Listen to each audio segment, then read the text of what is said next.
So, some really, really good news for those individuals that like a good old-fashioned masculine series. If anyone watched The Terminal List, they're making a prequel, right? The Terminal List was fantastic. Chris Pratt was absolutely incredible in it. But they're making a prequel series to that. And that will be, again, with Chris Pratt, Taylor Kitsch as well. And that's called The Terminal List Dark Wolf. They're sort of trying to expand this out into a Terminal List cinematic universe, I guess. I don't know. I mean, they're book adaptations at the end of the day, so you can do a lot with this stuff, and I don't see why not. It is actually new material. Loads of people are like, oh, they're creative bankrupt, they don't make anything new. This is new. This is new. This is new. If you haven't watched The Terminal List, please do go and watch it, because my God, it is absolutely great. But we've got great news. So this individual that you see here is going to be playing an iconic character in that series. So this is really, really good. I really like this actor as well, actually. He was in Game of Thrones, Black Sails. He was also in the Umbrella Academy as well. So, I'd like to see him really sort of go balls to the wall with some action, I think. But anyway, look, let's take a look. So, Black Sails and Game of Thrones, my God. Veteran actor Tom Hopper will play James Reese's closest friend and former Navy SEAL Rafe Hastings. So Hastings' name should be familiar to those who have read the books. As noted above, he's James Reese's closest friend. The two met each other while playing rugby and helped Reese escape from New York, as well as inserting him onto Fisher's Island to complete his terminal list. So in Jack Carr's novel, A True Believer, a thriller, he writes, they'd met on the rugby pitch at the University of Montana in the fall of '95, Reese playing outside centre and Rafe as the number 8, by far the most skilled competitor on the team. A year ahead of Reese in school, Rafe had the serious demeanour of someone twice their age. The hint of an accent that Reese couldn't quite place suggested a history beyond the borders of North America. As Reese quickly tired of the traditional party scene associated with college life, he noted that Rafe spent his free time either studying wildlife management in the library or taking off alone in his Jeep Scrambler to explore the Montana backcountry. And then it's revealed as well that he's actually from Rhodesia. This is the chap. I mean, he played the sort of ape man in Umbrella Academy. He's a good actor. I actually really like him as an actor. I think he's been good in, pretty much everything I've seen him in. He's not really putting a bad performance anyway. Even in the Umbrella Academy, putting a good performance. And he's stacked. Like, he's a tall guy. He's really, really, really, really tall. And although he's made to look bigger in Umbrella Academy, he is quite a big chap as well.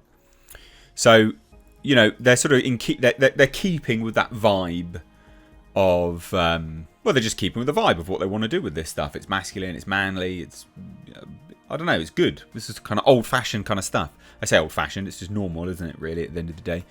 But anyway, Hastings' presence was hinted at in the first season of the Terminal List when he provides a boat for Reese and Ben Edwards. A letter is left for them that reads, "This makes us even. If you make it out, you know where to go." Ah. So yes. And this, this is Chris Pratt and James Reese, and Taylor Kitsch as Ben Edwards in the Terminal List. If you haven't watched it, please do. It's so good. And if you have watched it, what did you think? Let me know. So the prequel series was originally announced last year with Prime Video sharing in a press release.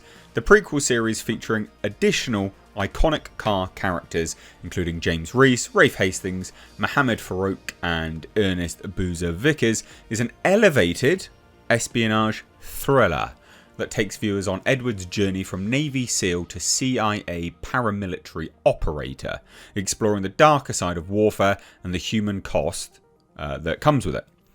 So, I mean, this is a vehicle for Taylor Kitsch's character, but you will still get everyone else's characters in here as well, which I think is great. How cool is that? And, Taylor Kitsch cops a lot of bad flack, because he was kind of like one of these rising stars that sort of just fell out of favour with Hollywood. He's not bad, and he wasn't bad in this. So Kitsch will star in the new untitled prequel series, although now titled, and serve as executive producer alongside Chris Pratt through Indivisible Productions, Anton Fuqua, through Hill District Media, author Jack Carr, writer, showrunner David DiGilio, former Army Ranger Max Adams, and former Navy SEAL Jared Shaw. So they got a lot of people on the background as well there. I bloody loved this show. I really, really did. I really, really did. And we've got a second season of The Terminal List coming as well, by the way. Season 2 is going to be based on Jack Carr's New York Times best-selling True Believer. Pratt said at the time when that was announced, I'm excited to announce that the second season of The Terminal List is on its way. I couldn't be more thrilled to reprise my role as James Reese, which is, you know, because he's playing a badass in this, you know, and, you know, he's a Christian boy. No, I'm not being derogatory, but it's nice to see him really flex his acting capabilities in something like this, whilst also still retaining a lot of emotional weight behind it as well. Because he, generally speaking, plays a lot of nice people and comedic relief. So this was really, really good. This season promises to be even more intense and action-packed than the first, and I can't wait for everyone to see it.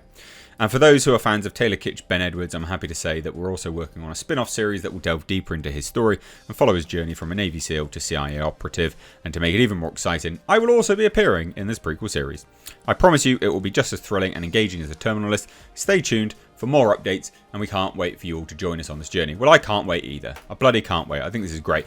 And I really like this casting. He is good. I mean, he was in Game of Thrones. It was pretty good in Game of Thrones. Again, he's fine. He's good in everything. I've never seen him put in a bad performance. I've honestly never seen him put in a bad performance. Just hit my elbow. Sorry. I think, I'm genuinely excited for this. Like, it's good. We complain so much. And, you know, it's a bit of a meme here. People say I only complain. Side note, I don't. But I loved this when it came out. I did a review of it. I thought it was absolutely fantastic. And we always say, oh, they're making a spin-off and a reboot and blah, blah, blah. But it's different if they're making it with something which is new anyway, right? This was new. This kind of came out of nowhere. And it took everyone by storm. It was the top of Amazon Prime's charts. I mean, hilariously, it was more popular and is still more popular than the Rangs of Power with the Whammons. So that's saying a lot, right? This could have just dropped from nowhere, had no fanfare, boom, dude, yeah, everyone loves it. Why? Because it had great performances, really, really good action, a very compelling story, and then the media tried to label it as a right-wing revenge fantasy. Alright. Mental cases. So anyway, I'm excited for this. Very, very good news. What do you think? Let me know down below. If you're new here, do hit subscribe, turn the bell notifications on, follow me over on Twitter and Instagram. Cheers guys, take care, bye bye now.